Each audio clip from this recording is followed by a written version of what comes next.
Okay, Assalamualaikum. Ni cikgu nak tunjukkan macam mana nak buat 3 penjuru. Okay.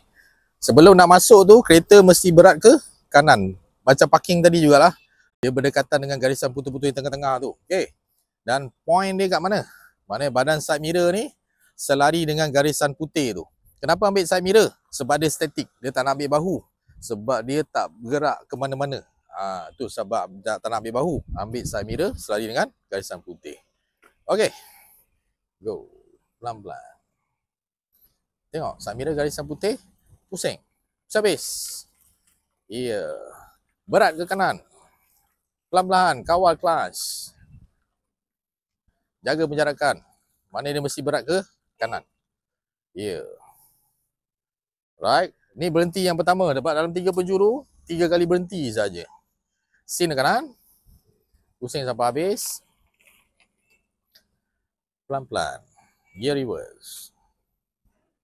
Ya, tengok depan, kereta nak tegak baru pusing 2 kali. Pelan-pelan.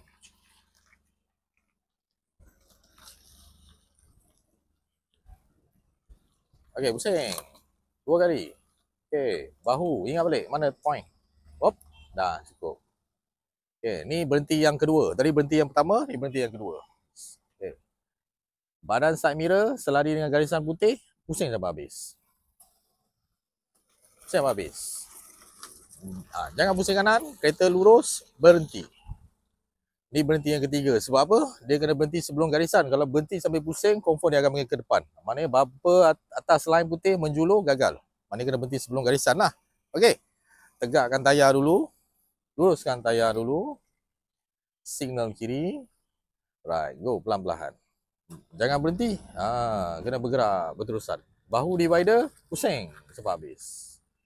Okey, selesai.